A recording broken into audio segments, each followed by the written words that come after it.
Hello friends, I am back with another episode on the Seeking Slow concept. Again, in this episode, I will read you passages from the book by Melanie Barnes.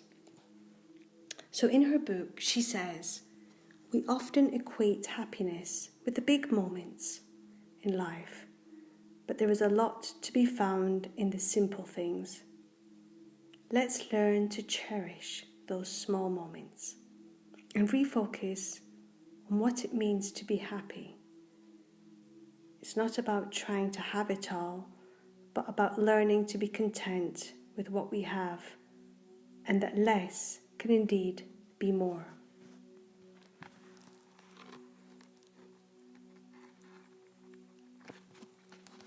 Now, there is another little section here in her book,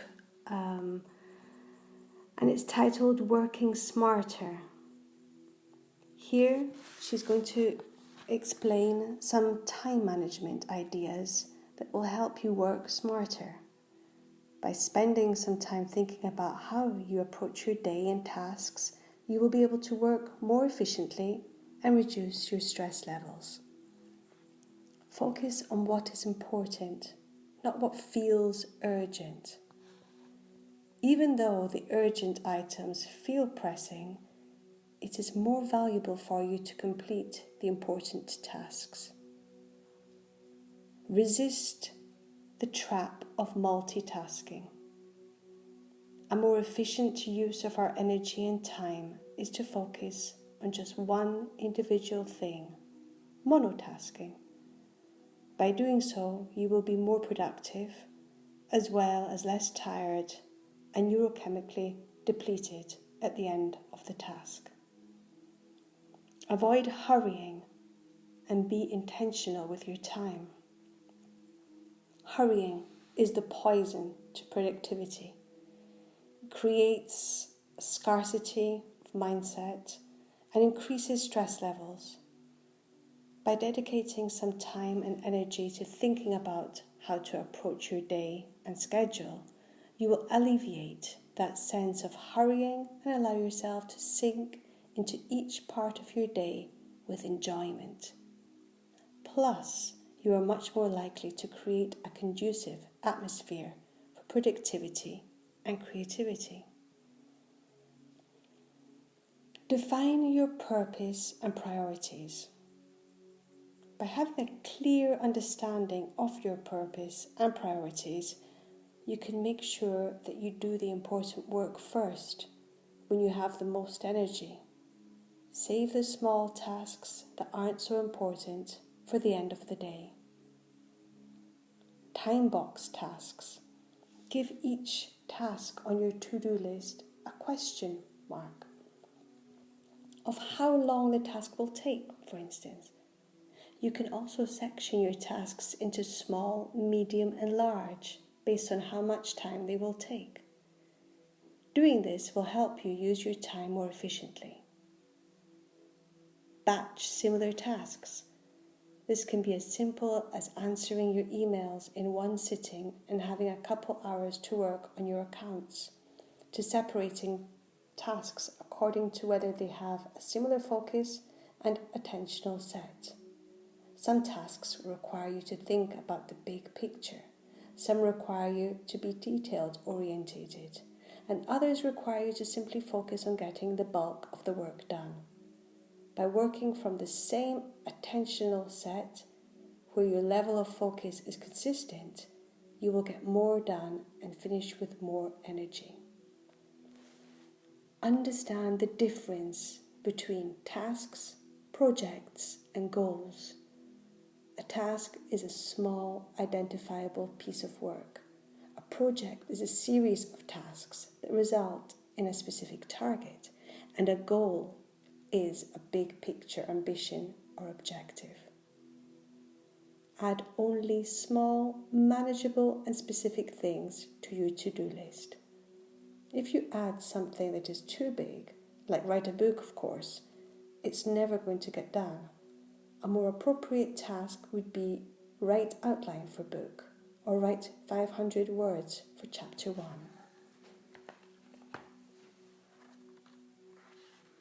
Now, another section I'd like to read you from this lovely book is learning to nurture ourselves. Learning to nurture and really look after ourselves is one of life's essential lessons. Yet many of us find it difficult to do. However, in recent years, self-care has become an increasingly popular topic and is a growing industry. We also are beginning to understand how far the term well-being stretches and what it encompasses, realizing that it is linked to our personal happiness as well as a healthy body, mind and spirit. It is crucial to carve out time in our week to tend to ourselves. Otherwise, we are left running on empty. If we do not make time to look after our well-being, then we cannot be present for those around us, fulfill our responsibilities, and live a wholehearted life. Making time for ourselves. In order to nurture our bodies, minds, and general well-being, it's important to prioritize time for ourselves and our self-care. Often we put ourselves at the bottom of the list, though we inherently know we need time to take care of ourselves. Yet, we can feel guilty about taking this me time. How do we justify an hour taking a bath when there is a big list of tasks that need to get done? Often, these ideals are heavily linked to our self-esteem, self-worth, and especially our self-compassion.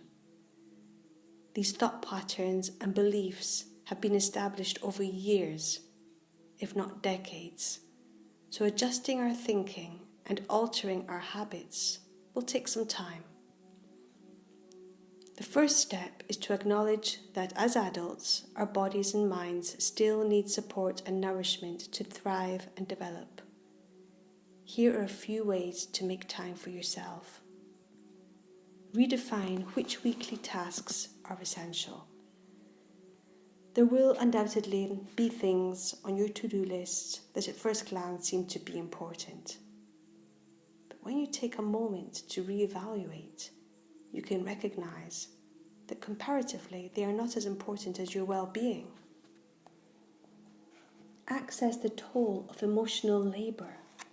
It's important not to underestimate how much time and energy is taken up from thinking about things that need to get done or that are scheduled, like who has what activity after school, what the family is having for dinner, whose birthday it is this month, and whether the toilet paper roll needs replacing. A lot of this work often goes unnoticed, but acknowledging how much time this task takes, you can look at ways to enlist assistance and support from your family to help share the load. Identify and acknowledge slow moments. Think about what you do in your week that makes you breathe out and go a little slower. Simple things like listening to music, making a cup of tea, gardening, or going for a walk. Whatever they are, make sure you identify and acknowledge what those tasks and activities are, and then sprinkle them throughout your week. These are your slow moments, and they will become an essential part of your slow living process. Okay, friends, that's it for today. I'll be back soon. Namaste.